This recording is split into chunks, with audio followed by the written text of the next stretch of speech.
Can everyone hear me?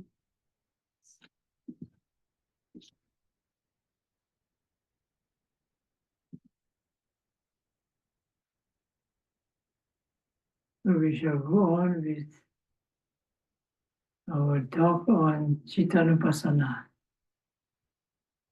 mindful contemplation of consciousness. Because there's some new people here, I would like to recapitulate a little bit on what we said yesterday.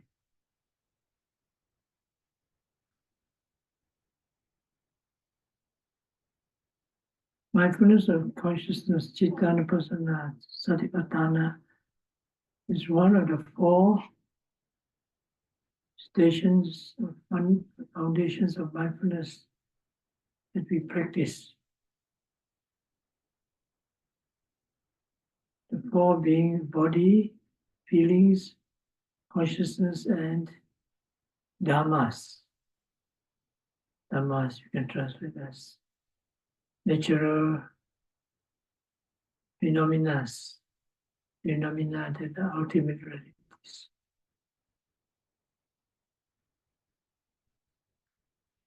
This I presume that you're all familiar with.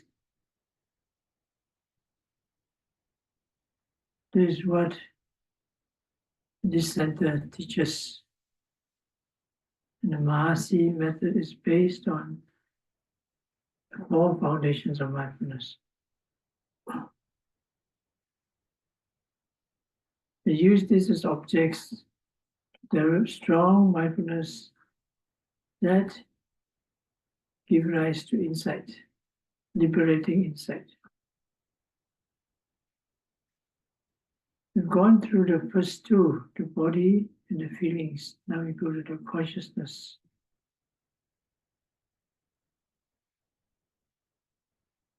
As I said yesterday or days before, consciousness is difficult to translate.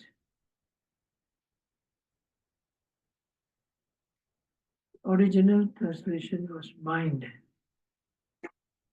Now they use the word consciousness for citta.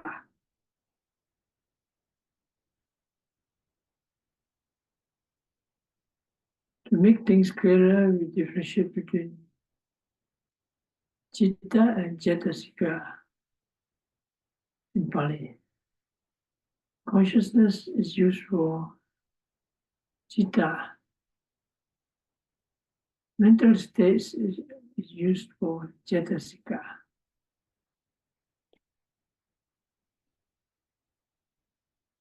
They both are associated states, that is, they arise and pass away together. The simile is water and the waves. If citta consciousness is the water, the waves are the cetasikas, mental states.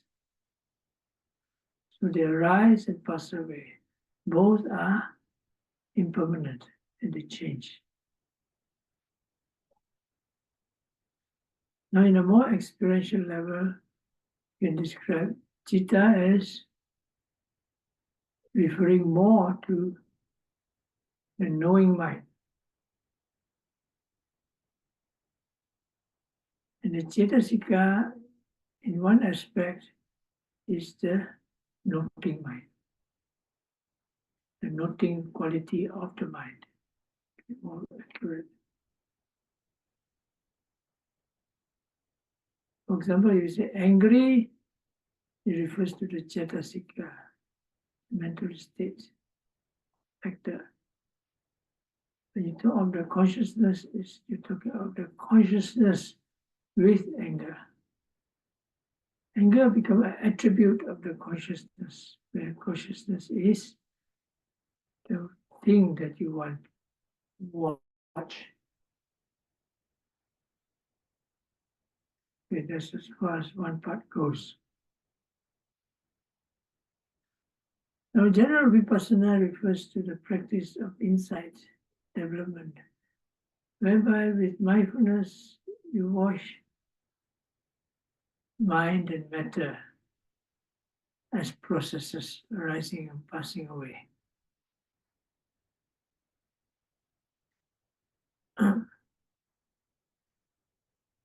Underlying all reality, conventional and otherwise, are based on these Paramattha Dhammas, ultimate realities.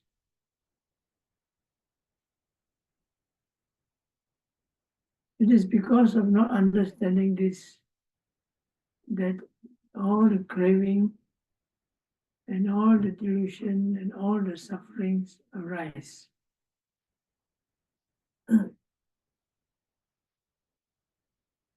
So the practice of vipassana, insight meditation, is to develop mindfulness so sharp and keen and concentrate that you're able to see through all the illusions and all the conventional realities.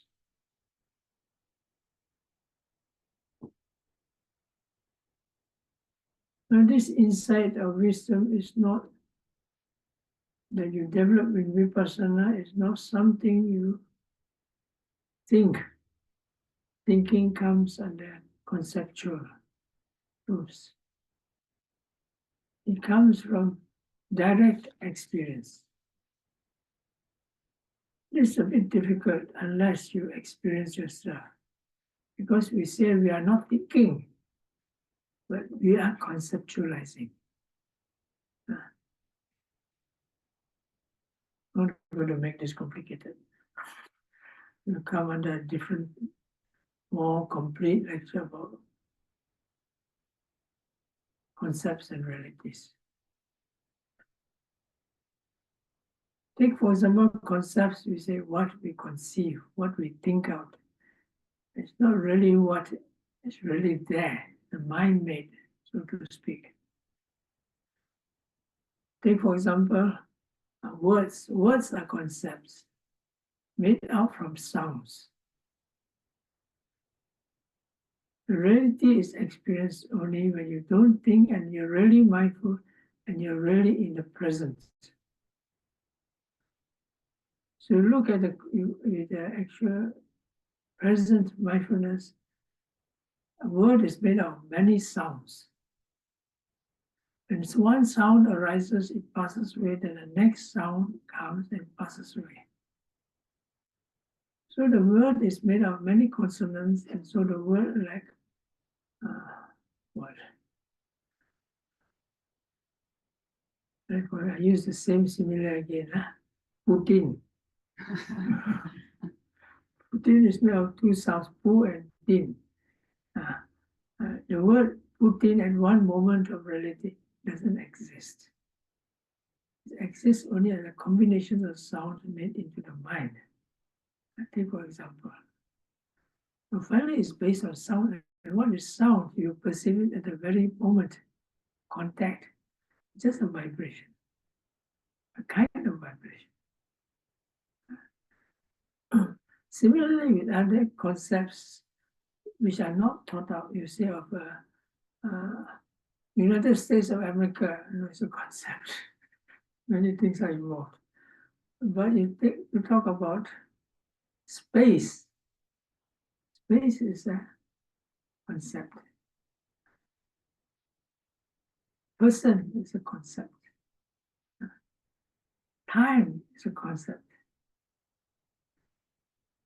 Because we are here not looking at from the standpoint of instruments of philosophy, but from the experience of the direct experience of the mind itself. Here the instruments we use is just the pure mind that knows. You see, even the scientists that make use all these instruments, they have to use the mind to analyze it. Without the mind to analyze it, what are all those data? So here we used the very beginning before all these concepts began.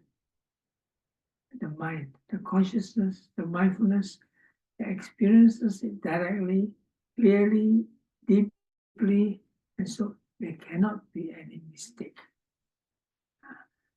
It is called vipassana mindfulness, satipatthana mindfulness, which you train. For example, pain, when you experience it, you don't think. You start thinking and you say, it's my pain, it's your pain, it's a terrible pain. This pain will make me die. This comes with all the concepts connected with pain. But with pure direct satipatthana mindfulness, you just go in there and you experience it as it is. You don't think.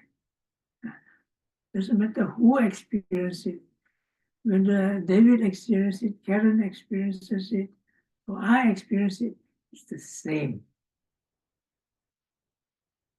It's the same.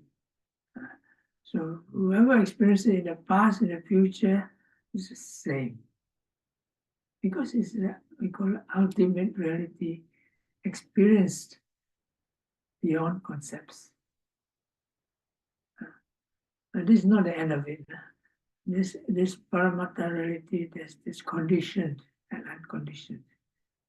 Vipassana, we move from the conventional realities to the conditioned ultimate reality, and from there we go deep into the unconditioned reality, which is none other than Nibbana.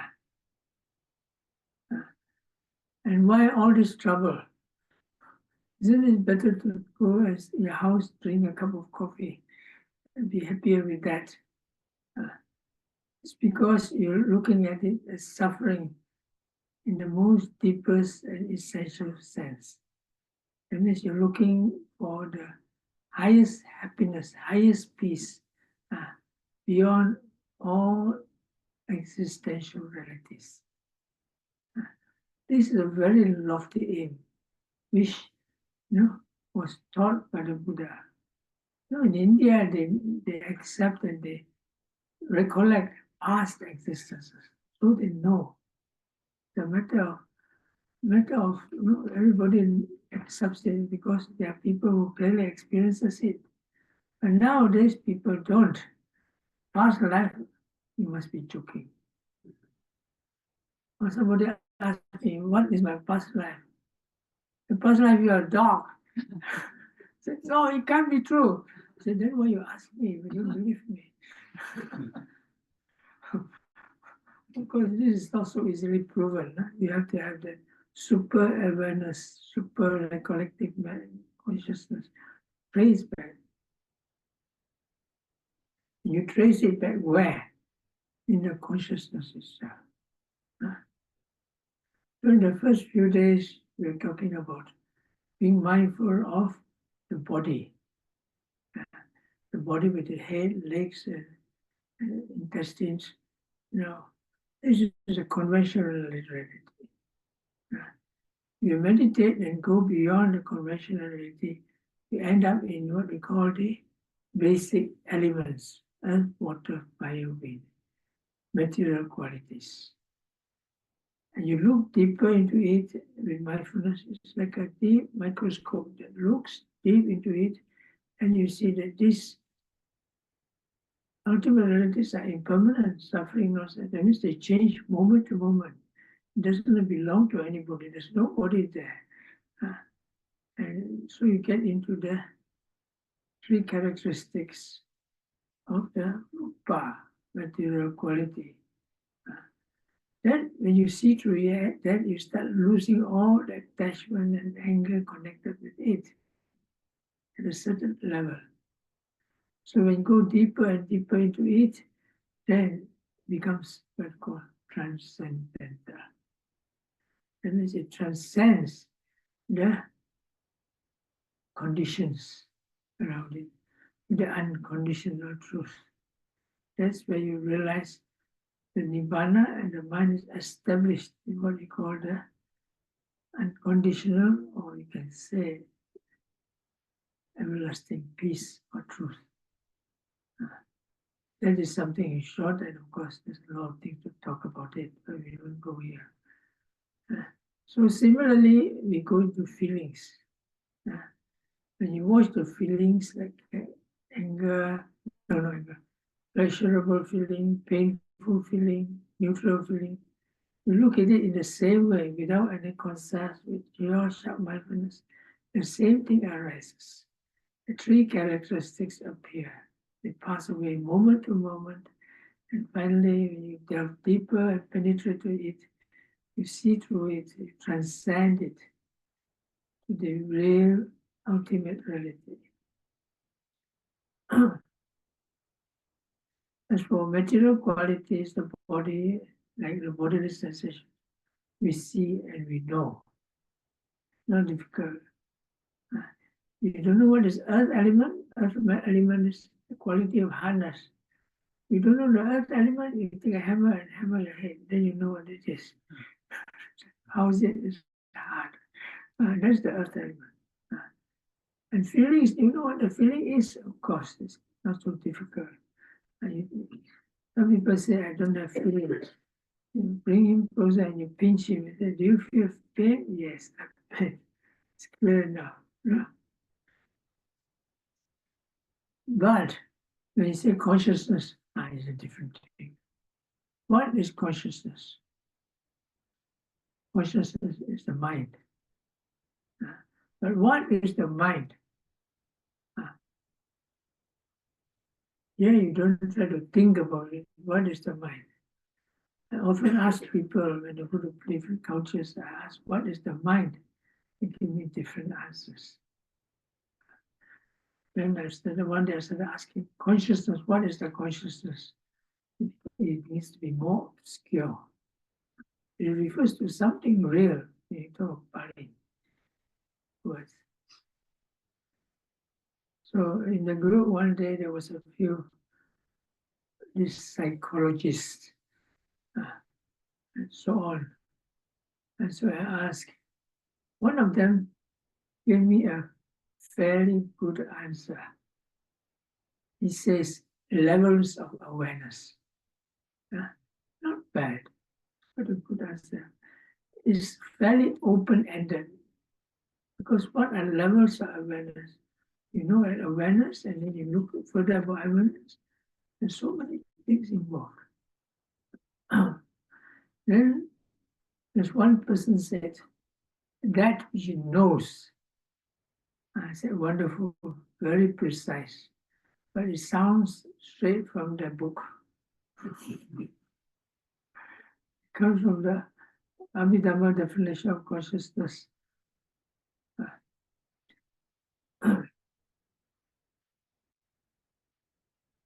Actually, the definition usually quoted as Chittang Chittenti Chittang. The word Chittenti actually means think. Think, that which thinks, therefore is the consciousness.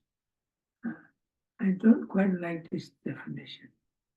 Because when you talk about thinking, you're referring to conceptual thinking. So it actually means something else.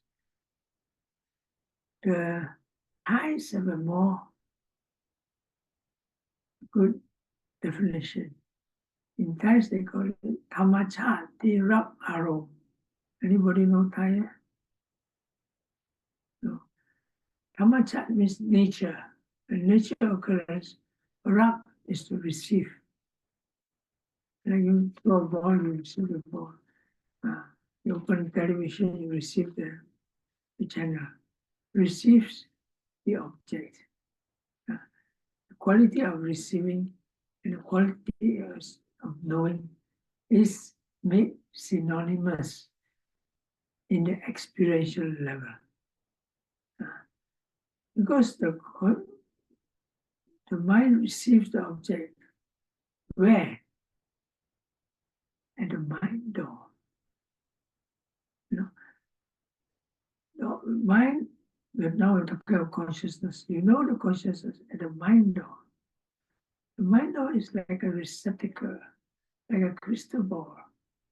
You know, yesterday I told you to look at the mind. Just don't think of anything. Just be quiet and be present. And what are you watching? Nothing. No, there's something you watch. What are you watching? You're watching your own mind. The consciousness there is right in front of you. Uh, uh, But because you don't think, the object is not clear. But you start thinking, the object starts appearing in the mind. It's occurring in the mind. So the mind is that which knows, the natural phenomena that knows. And the knowing is the consciousness. So I said the knowing mind is the consciousness. Yeah. You don't care who knows. That's different. You're bringing in another story inside. You don't say what he knows, and you bring in the object in. There's something else. You don't think how he knows. How he knows is bringing up the mental states. No, just knowing. So somebody once asked me, Bhante, are you talking about a universal mind? I said, please don't bring in the whole universe. We're just talking of the mind. Okay. It's actually something very simple. That's what I think. You know, in those days, people were very clear what the mind is. Even now, certain cultures, they're very clear what the consciousness is. But over time, when people think too much and a lot of complication, things come so much, they go further and further away from these actual direct experiences of reality. Yeah. So now we come to think of, for example, the consciousness. You just, at the beginning, you just don't try to differentiate between the mind and the mental state. You look at the mind as a whole thing. All right? Later we come to it. Now we watch the mind even at the very beginning of our meditation. We also watch the mind in everyday life without meditation. Yeah? But often without mindfulness and without clarity and with a lot of concepts. But in Vipassana, you watch it directly as far as possible without concepts. Difficult. At least first with clarity, mindfulness. You're not hallucinating. Yeah? Do you know or do you not know? Of course I know, but I'm not hallucinating, no? When you hear a sound, is it a sound? Of course it's a sound. I'm not hallucinating. No? But are you mindful? Not sure. Because you may be hearing a sound, but your mind can still be confused. Right? Your mind can be still disturbed. For example, if somebody calls you, don't get angry. And you says, no, I'm not angry.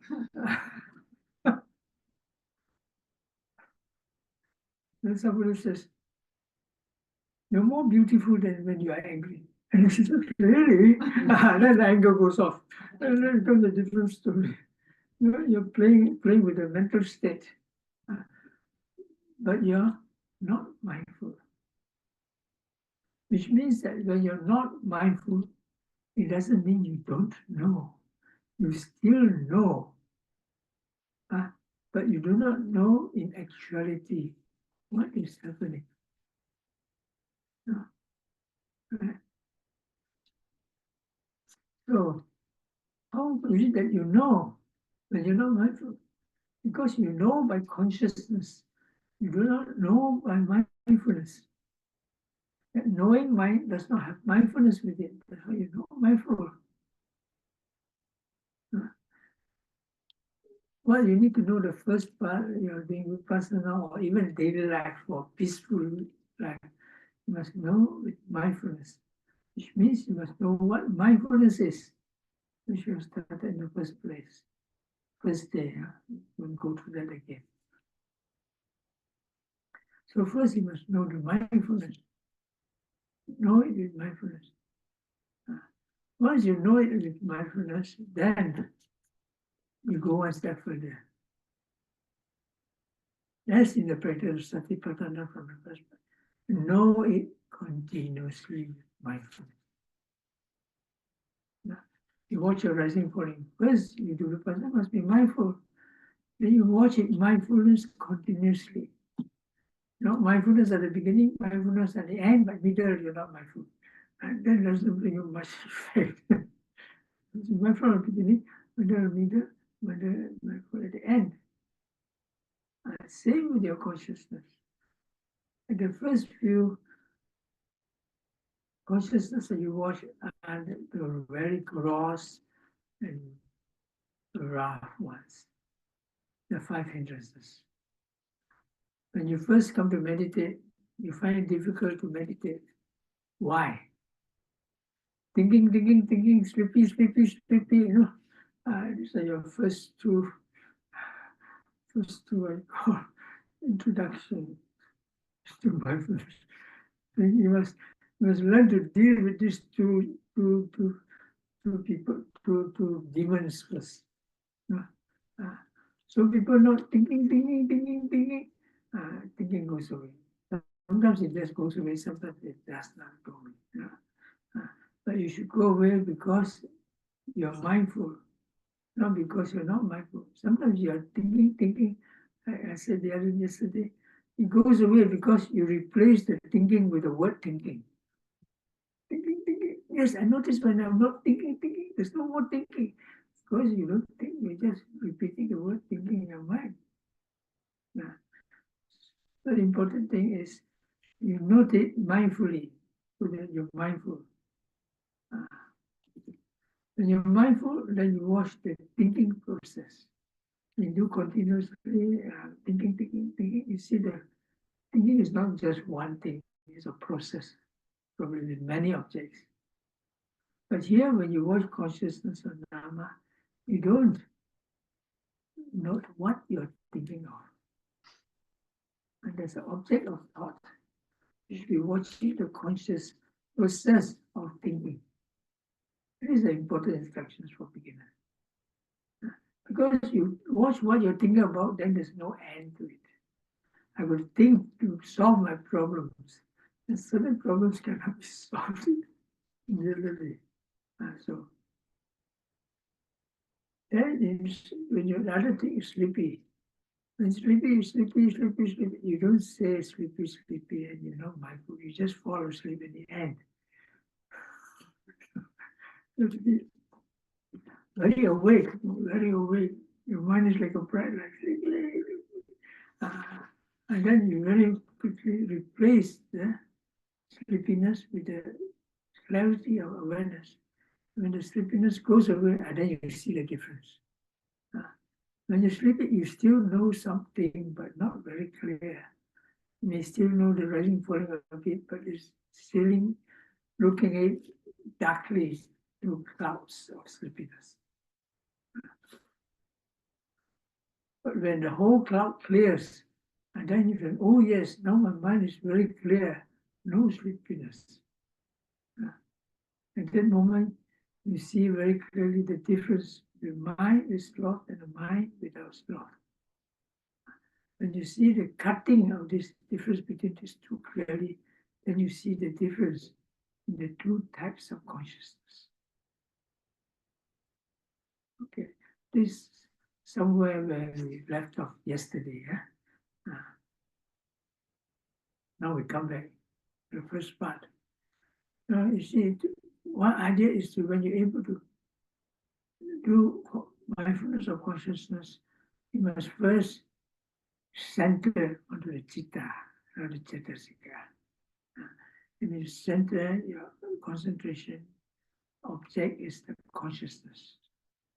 The consciousness comes with a mental factor, like mindfulness or delusion, but the center, the attention in the consciousness. Second is mindfulness should be continuous, without effort. That is when you go into the citta nupassana proper. And that means you use the consciousness as the primary object. The beginner, no. Beginner, you cannot differentiate these two anyway. You just know mind. That's good enough for a start.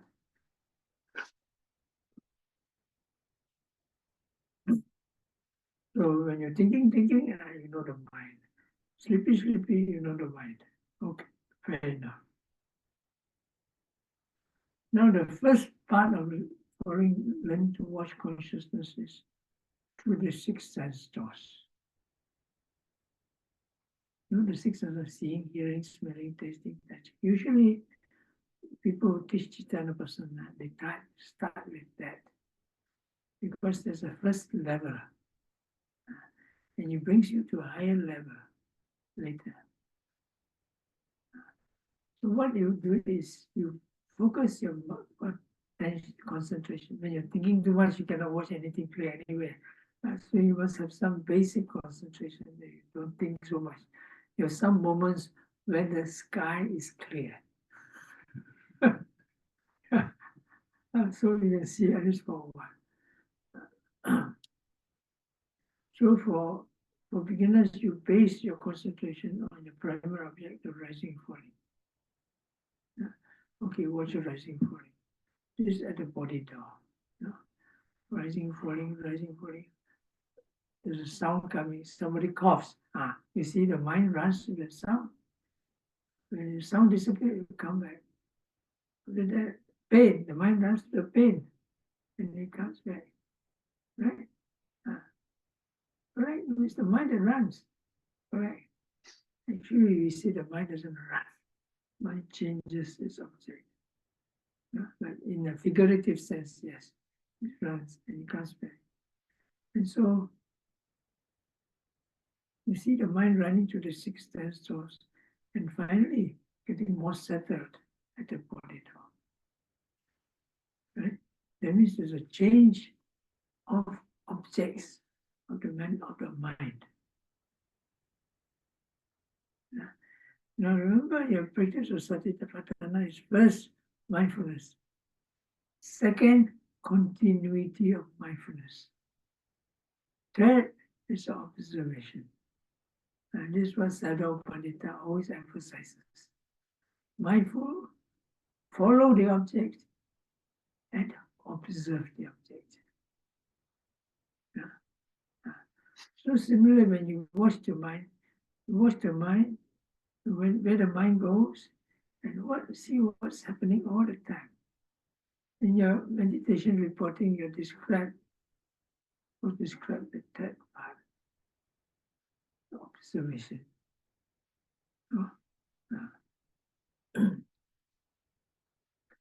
To give a good example, is like you watch the rising falling. First, you must be mindful when you follow the abdomen rising and falling. Then after that, when you can follow, then you observe that this rising falling is not just a movement, up and down movement. It's made up of many sensations like tension and all other things that come in between. It is a process. And what you're trying to observe is closer and closer to the moment, the actual moment of arising and passing of the sensation. And that's what it's supposed to observe. It's called penetrative observation of the process to the moment. Same when you do the consciousness, except the consciousness is more subtle.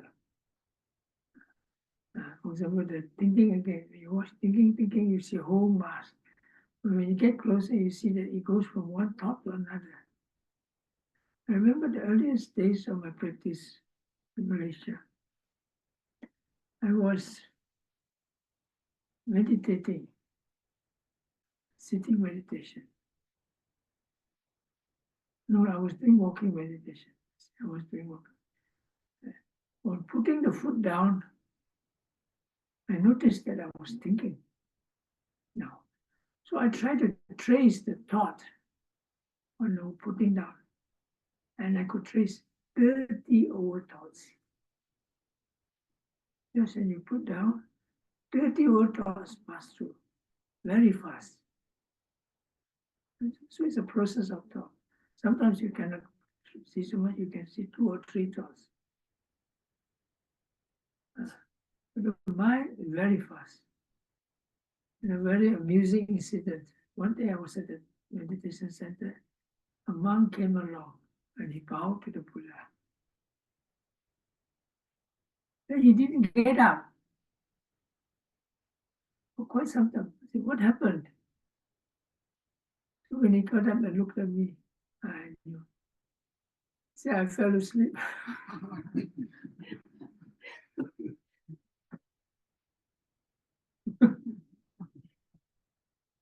Funny. In my case, it was a bit different, a different variation of it. I was doing walking meditation very slowly and mindfully. And suddenly I become very aware. Hey, I'm not walking, I'm sitting. So I was sitting and dreaming I was doing walking meditation. It's that.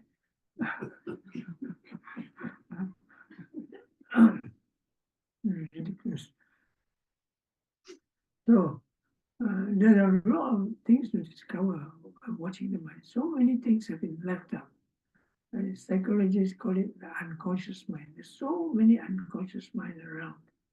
And within that, you can find many secrets that you have been keeping and you yourself don't know. And so then you can follow it carefully, Then what happens in the beginning is you see that 2 things happen. One thing that happens if you're very mindful, you see that the seeing mind and the hearing mind are 2 different things. Usually people think that the see, hear, smell, think, the same mind that does the different function. No, it's completely different. It's completely different. As I said yesterday, the hearing mind arises, hearing consciousness arises at the ear door with the sound. They arise simultaneously. So that means the hearing consciousness is not the same as the seeing consciousness or the thinking consciousness. Although it shares certain similar characteristics, but it is not. Look at it this way. The mind and object arises and passes together. The mind is that which knows the object. You cannot separate the 2. So when it arises, the sound is a vibration. So the nature of the mind is a kind of vibrating mind. So it's not the same as the mind is also a kind of vibration, like the sound. When the sound disappears, this vibrating mind completely disappears. And so when you start looking at object, the eye object is like bright and expansive, expanding over the place. And so the mind that knows it has a similar characteristic. So when the light disappears, the mind also disappears at the same time. So you see the consciousness, when you look at it properly, seeing, hearing, smelling consciousness are different, completely different consciousness. That means there's nothing permanent passed from one consciousness to the next consciousness. That was what I'm trying to emphasize. When you start talking about impermanence, then you would understand better.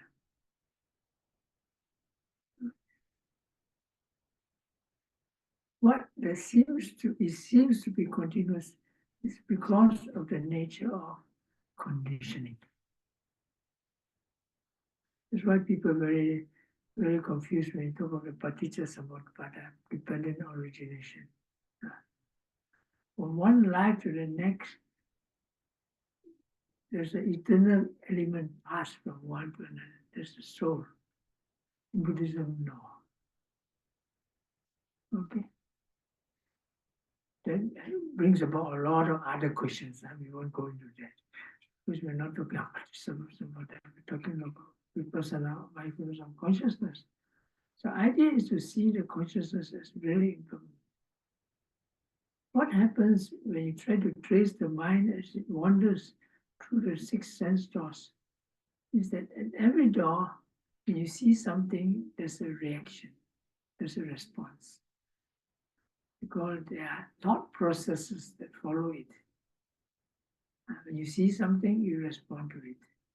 The mind responds to it. You may not respond to it, but the mind responds to it. It's a natural thing, it's a natural process.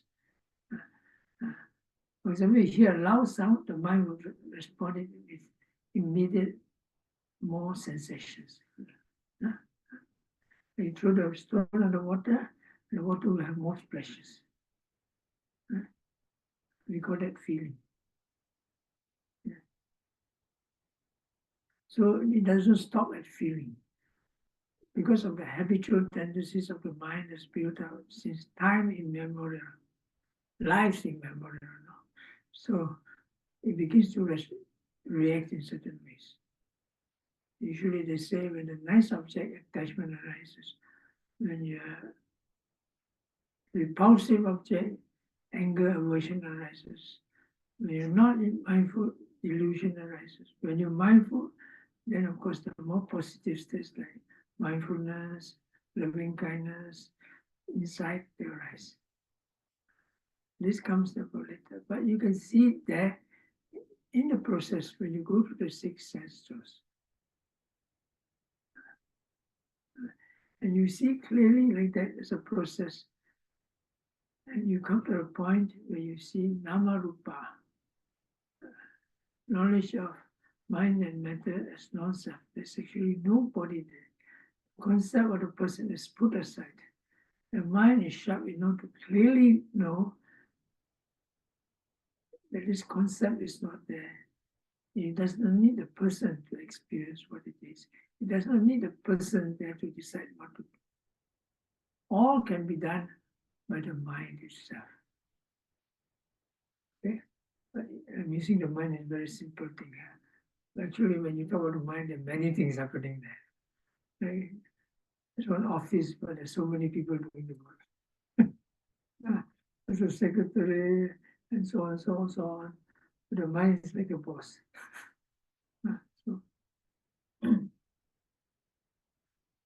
So in that way, you begin to watch the consciousness continuously to understand. This is first and most simple way.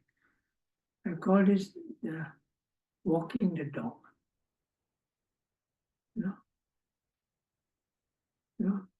Anybody got dogs here? You have dogs? How do you walk your dog? How to walk the dog? Walk dog comes to that. I want to walk. And the dog walk you.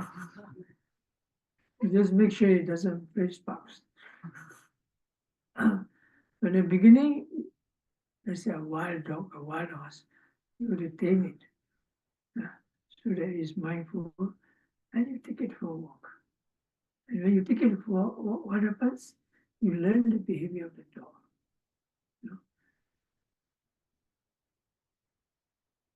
In Malaysia, I come from Malaysia. Malaysia don't walk dogs.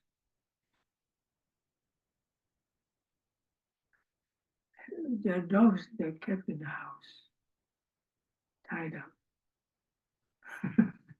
Not all the time, often very sad.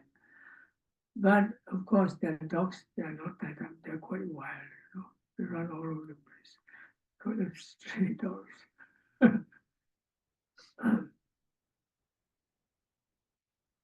So I get to see a lot of dog walkers in what you call in Europe, and I see a lot of dog walkers. I don't come to the States very often. States often there's nobody in the streets. Yeah, hardly anybody. You see them in parks, on the highways and roads. Nobody is there. But in Europe, a lot of people do walk dogs. I see how they walk the dogs. Many do. Some on a long leash, some on a short leash, sometimes on a big dog, sometimes on a small dog. something like that. The mind is all types. And of course, one wonderful thing is that I saw a man with a small dog. They were walking together. There was no leash. They're happily walking together like friends. Sometimes the dog walks in front, sometimes the man walks, sometimes they walk side, but it's very nice. They were friends. So I was going to take a photograph of them. Both of them turned and stared at me. So there are two minds in one. So it's something like that. When your mind is obedient and you take it for meditation and you watch your mind, the mind will watch over you as well. For example, a friend who has two dogs.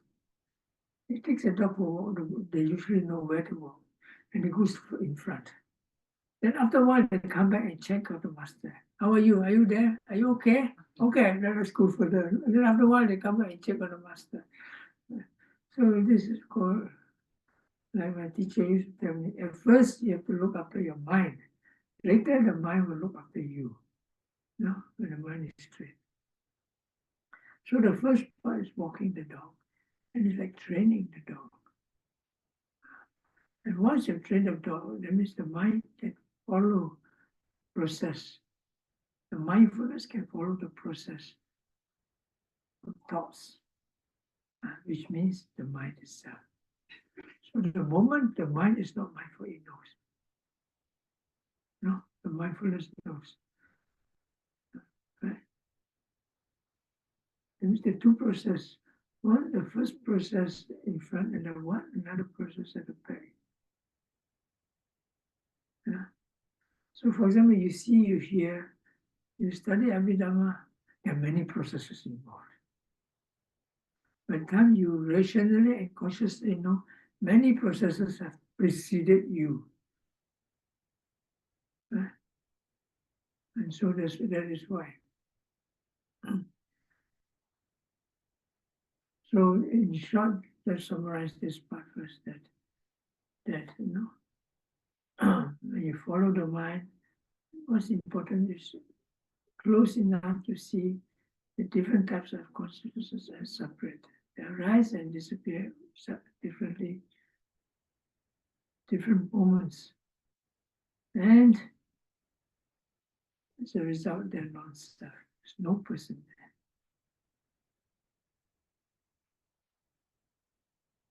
Once I was in Netherlands, these people were making experiments on the consciousness, these scientists. Some of them come to meditate. And then suddenly one day they said they were so excited. What they are excited about, because they have managed to prove that seeing and hearing don't occur at the same time. Well, this is a matter of fact. We see that often and we see that every day. But because they cannot accept what you say, they must have concrete proof.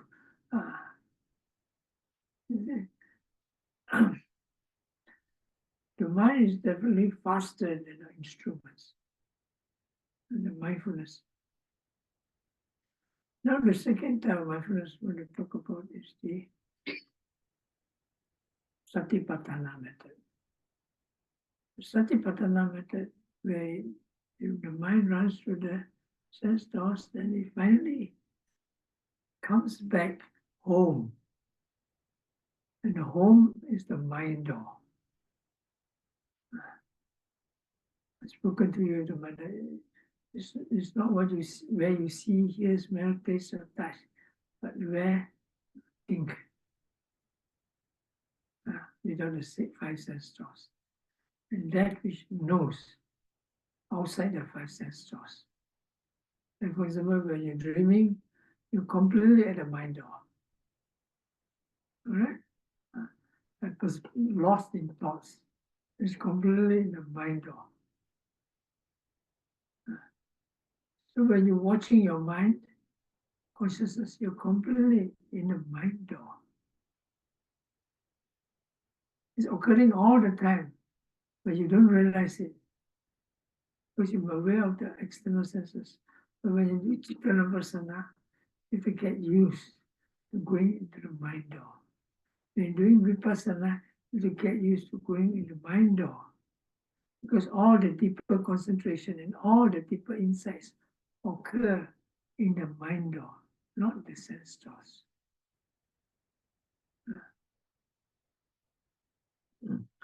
So that's why when you look at the mind, you don't think of anything else.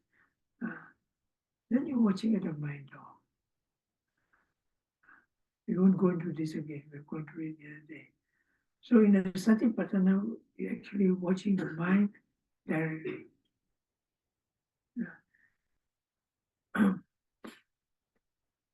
At one moment of time, your consciousness is like that. So that's why the Satipatthana Sutta gives us this indication. Consciousness with craving, consciousness without craving, consciousness with anger, consciousness without anger, consciousness with delusion, consciousness without delusion. See clearly the difference. Consciousness, anger and delusion are completely different consciousness. Because people think, well, it's the same consciousness that watches. It's angry and not angry, but no. It's like seeing and hearing are different. A person is very angry, he's a demon. And a person is a lot of loving kindness, like an angel. Like two complete personalities, no? Why? Because the consciousness is completely different. You see this in the first part of the retreat, where you allow the hindrances. The second one, the true consciousness they talk about is the Sankitang, Chittang, Vikitang, Chittang. That means that which is shrunken and that which is distracted. Distracted is obviously the restlessness. Like the mind is all over the place with a different object. Shrunken is not on top of where it withdraws. When you're sleepy, what happens? Everything closed shop, as I say. Withdrawal.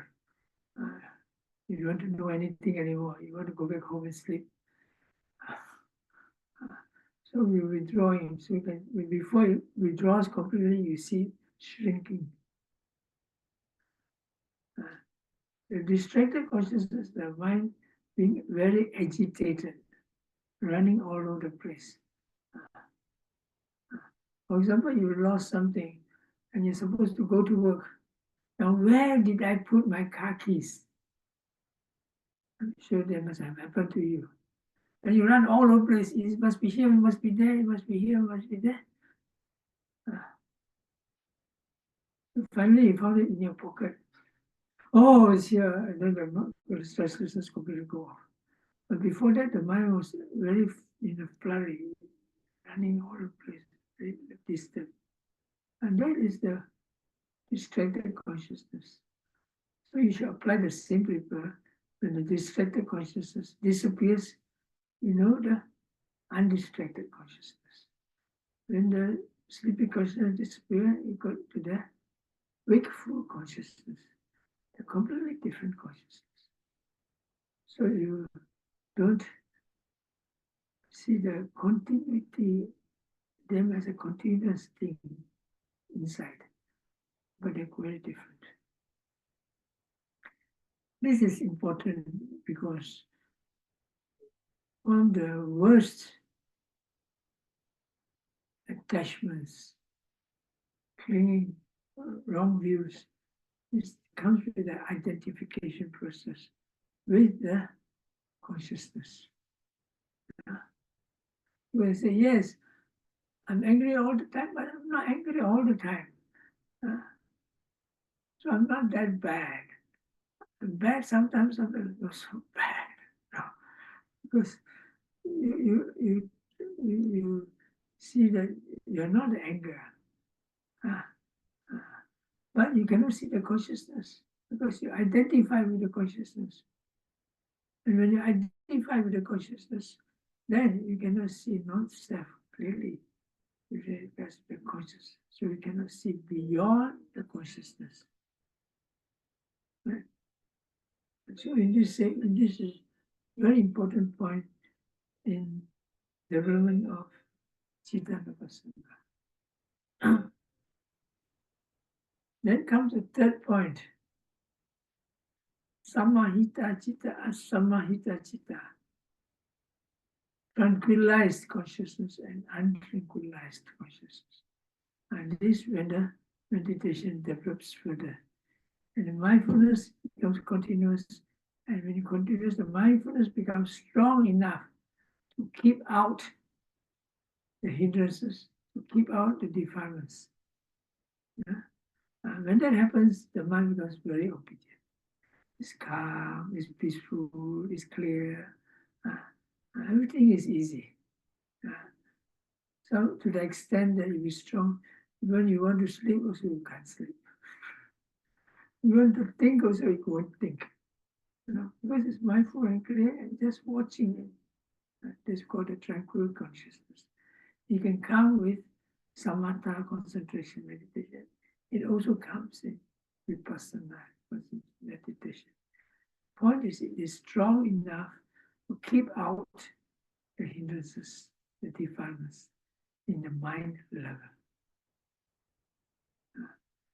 This means when the mind reaches up to the state, you know. The mind becomes a completely different type of consciousness. It doesn't reach up, it hasn't gone up to that level, Even though you know, and even though you are mindful sometimes, but in a general sense, not yet. You're getting there, but not yet.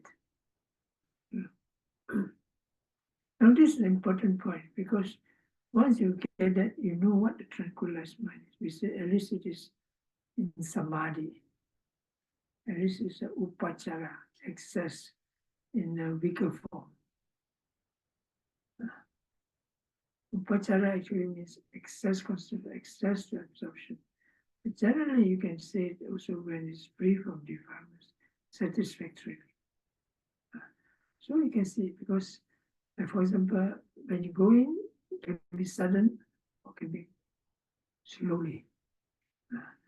Suddenly, for example, you watch rising, falling, sitting, and then you all chichi-cha going on your mind, no? And boom, suddenly everything becomes very quiet. That means you have entered the phase. The other one is chichi-cha.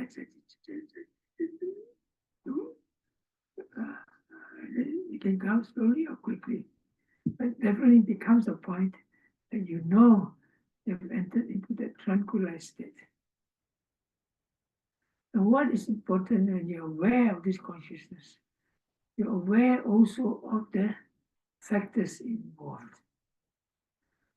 So you know you have entered that concentration. But how did you enter the concentration? What did you do to get into the state? At the beginning is a blind shot. Rising, falling, rising, boom, suddenly you're very calm. How did I get there? You try again when you're more craving. I want it. The more you want, you cannot. This is craving. So you watch properly. First, the mind must be very deep. Then you just do what you can. You keep in the present moment, and then the mindfulness, because of its continuity, will build up its strength. And then after that, you start seeing all the factors. Why this time is easier? Why the time is not easier? You look back at the consciousness. What is lacking there? You see the consciousness directly. You know. It's all there. So that's why you know. Next time you know already. I know where and how to get there. Because I must not crave for results. I must not think of time. I meditate so long. How come I didn't get there yet? I'm never thinking of time. Don't think of time. Just be present and just do your job. And be mindful. You get there. No? Concentration is generally much easier. When you talk of insight, it's a different thing. So you manage to see the tranquilized concentration, consciousness, and untranquilized consciousness. You see clearly, and you see clearly, you know why, and then you can get there faster. And this tranquilized consciousness has many types, and many qualities, different types of mental factors, and different types of objects. For example, you practice samatha, you practice the kasinas, visualizations, and you go into concentration. There's a different feel from the concentration. You practice loving kindness, compassion. You go into compassion with loving kindness, but you give the concentration a different feel of it, different thing. It's not the same. It's quite different. We won't go into that. So after you know that now, then you're able to be more discriminated. Then the next important part is, I'm only going to briefly mention so that you know. Mahagata Chitta, Amahagata Chitta. Mahagata, direct translation would be expanded. Maha is great. Gata, having gone and become great. Amahagata, having become great. It's a technical term. It refers to the absorptions, jhanas. Now, what are jhanas? This is already a different matter altogether. Now, this is my point of view based on what my teachers tell me and my experience, and mostly on textual sources. Okay. Now, Mahagata refers to those jhanic states, jhanic consciousness. This is a kind of very deep concentration. When the mind becomes unified with the object. In actual practice, for example, in Satipatthana, in Samatha, the process is very clear. When the mind watches the object, when unification takes place, it comes closer and closer. It locks into it. I mean, of course, there are many ways to do it. For example, a friend of mine was practicing anapanasati. He was doing it now, very, very fine. And the consciousness was very concentration and very fine. And the object has developed into a nimitta. And so we kind of developed object in samatha magic. He saw his breath, very clear web. In my early practices of anapana, also I saw the breath as a web, the spider web, shining, luminous web. The in out was the center of the web going in and out. You're not dreaming, you're fully very aware, but it's the awareness is more samatha awareness. So finally, this man was watching the web and he saw his mind moving at a tremendous speed. Like a lightning switch, shot. And he shot right into the web. The web totally engulfed him. In other words, the web wrapped him up. And then he became unconscious. That means when the total immersion takes place, there's no subject and object differentiation. When you see, I'm here watching the object, this is the object, and this is the mind watching the object, and this there's still dualistic thinking. Duality. That means there's mind and object. There's no complete unification. When the complete unification, the mind is frozen and goes to a different level. We call it the rupa vachara. So at that moment, it's as if you don't know anything. But when you come out emergence, you have instant impression, recollection. Just like you sleep, you wake up, you remember what you dream. It's not thinking, it's an immediate reflection. And you know that at that moment, you are not unconscious. you are totally conscious. And the object is totally clear what you have been concentrating on. This I call complete absorption. All right? Similar things happen in Vipassana. That's why my teacher, Sadhu Pandita, calls it Vipassana jhana. This is a controversial issue. But you look at the word jhana, jhana just means deep concentration. But itself, you don't say it is full jhana. Because look at the, for example, the Patisambhidamaga book. It talks about upachara jhana, excess absorption. Anyway, we won't go into that. But Vipassana also has similar experiences, but generally you don't say it is. Mahasi also mentioned it. You get jhana, but not something very close, like the jhana. I say that then it can be texturally wrong. So anyway, absorption is like that. Now this is also important, especially for people, meditators, because many people think the jhana is realization. No. Once I asked the meditation master, why do the Mahasi tradition don't teach samatha meditation? Usually they don't teach, not that they don't teach, many of the teachers know. I learned from Sadhu Pandita, he taught me samatha meditation. So it's being taught, but not to everybody.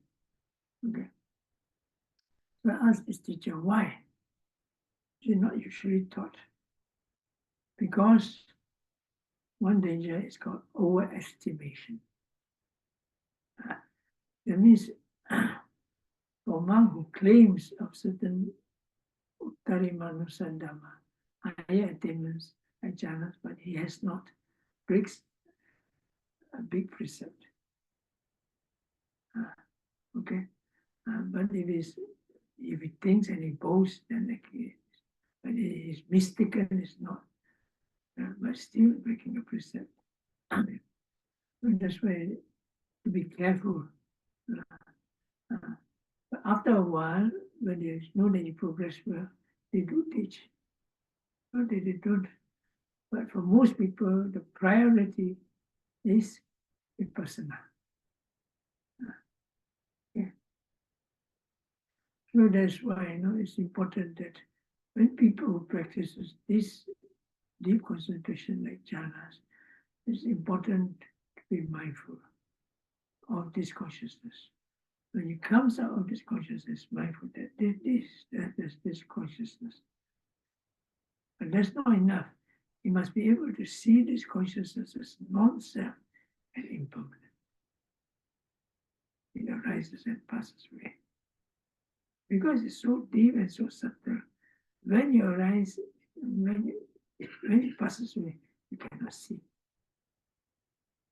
Take, for example, when you're in deep sleep and you wake up, are you very aware the moment you wake up from your deep sleep? No. You're aware of it only after some time. Even ordinary sleep, you meditate, you sleep, and then you're very tired, and then alarm clock goes cling, clang, cling, clang, cling, clang, cling, clang. Then you wake up with a blur mind and you try to stop. Stupid clock. Disturb me. So how can you be aware of the very moment you wake up? And impermanence comes about by noticing the very moment of the rising and passing away.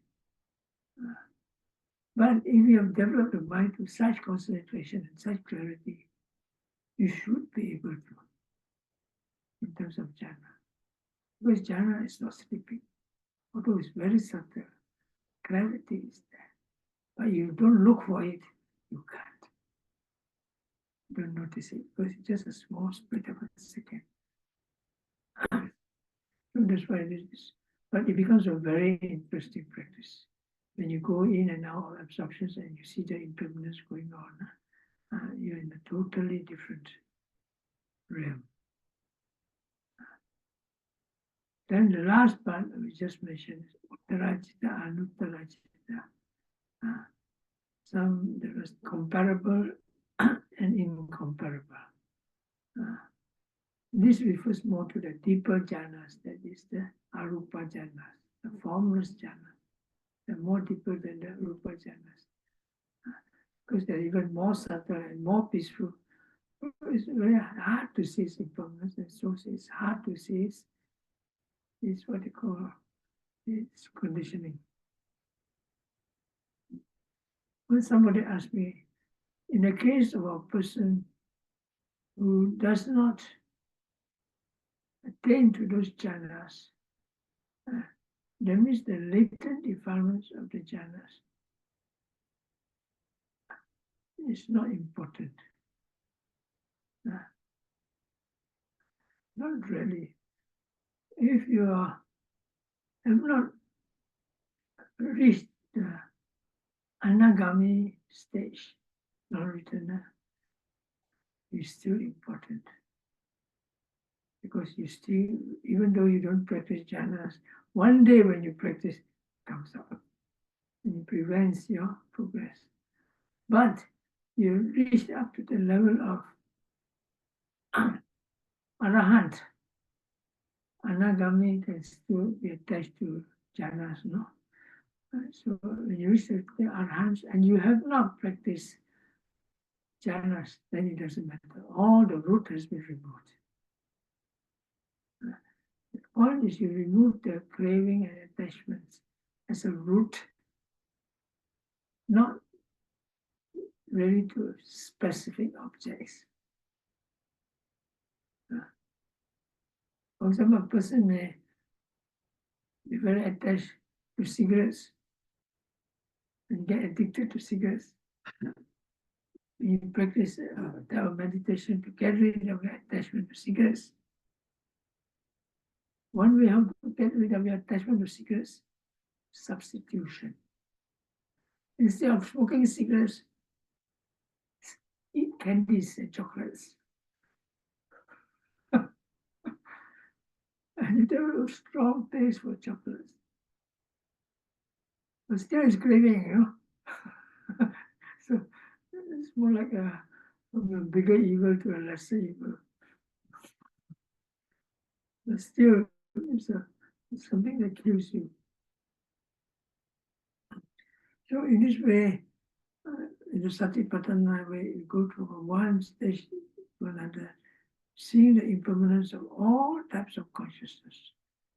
When you do it like that, that means you're really going into the mind door. You know, you're really going into the mind door. You don't go out of the sense door so much. You go to the sense door, you come back. That means the consciousness becomes the primary object. And for that to do it successfully, I say again, repeat two things. One is to really follow the consciousness, not just the attribute of the consciousness.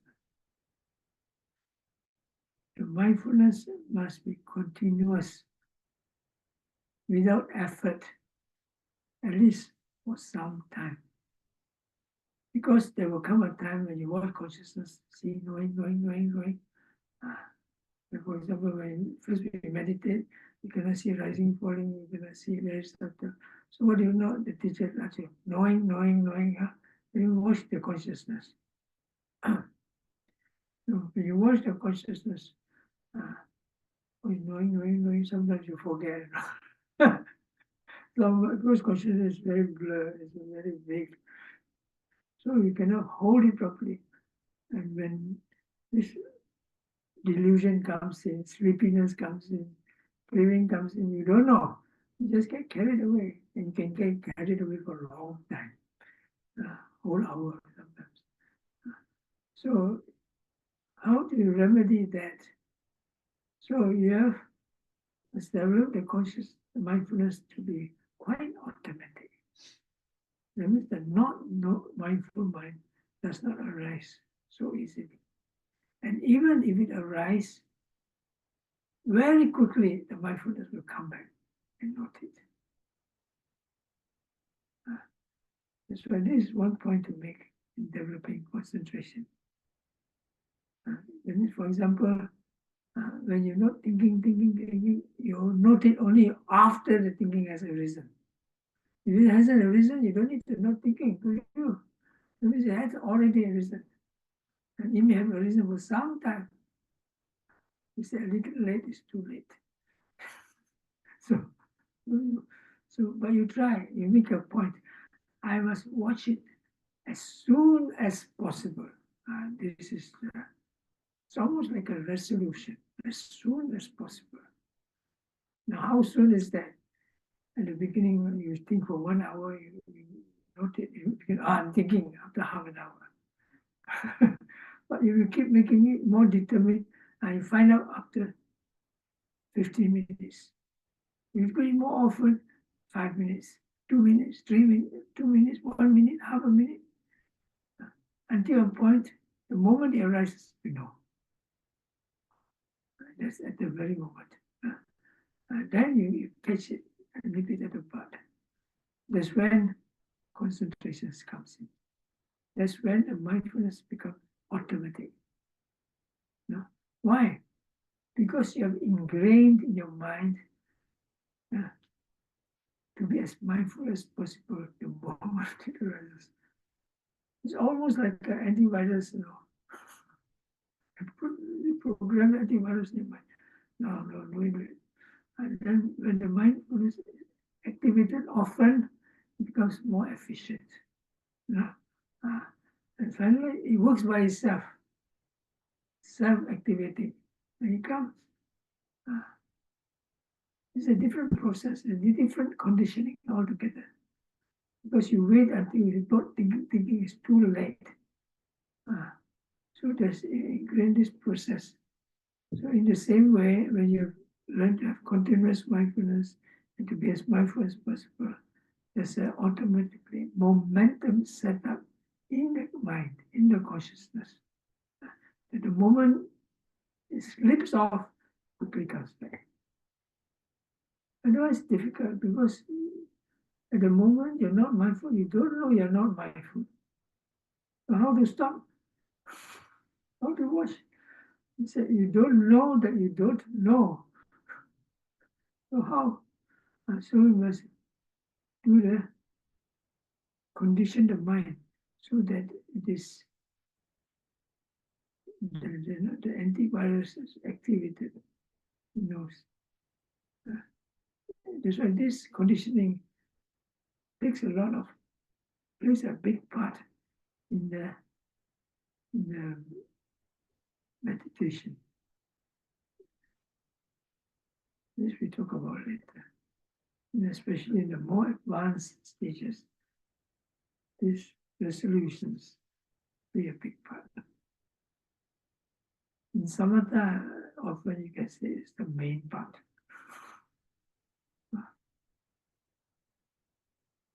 Okay, we stop now. It's almost 8:30. My goodness, sorry for keeping you back.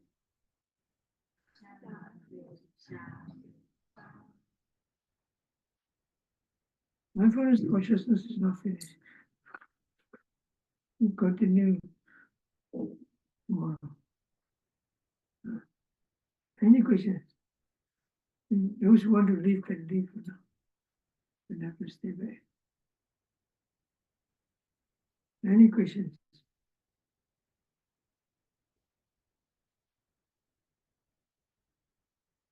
Yes, she has tried after all I described yesterday. She has tried. Sudah coba. One thing you mentioned in the talk that when we watch consciousness, we just watch the consciousness, but not its attributes. It comes together. It comes together, but the main baseline is the consciousness. Don't take the attributes as primary. Not as primary. It comes together, they arise together, they pass away together. but you watch the consciousness as the center point of attention. Just like, you watch, use the same example again, the water and the waves. You go by the river, you can either watch the water or you watch the waves. Is there any difference? There's a difference. When you watch the water and you begin to go into the water, you watch the waves, you're more at the surface. Right? You go to what's more things behind it. The attributes are like more of the surface manifestation. So I was saying about the story of the two boys. They have all these psychological problems, migraine, fear. I told them to watch the consciousness, not the fear or the migraine or the anger. You watch the consciousness, and they could, from there, you trace back all the supportive conditions and attributes. So they found out the cause. And the moment they found the cause, the migraine instantly disappeared after 10 years. Amazing. And the fear of the sleep, insomnia, disappeared after so many years. Because they trace the cause of that. And through watching the consciousness.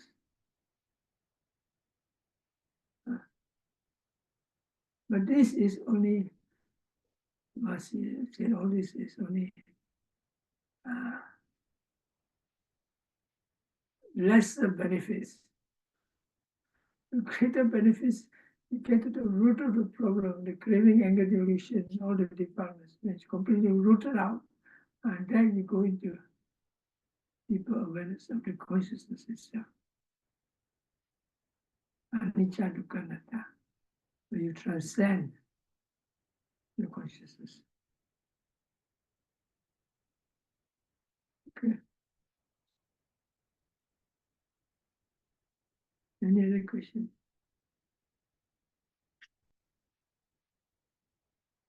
No question.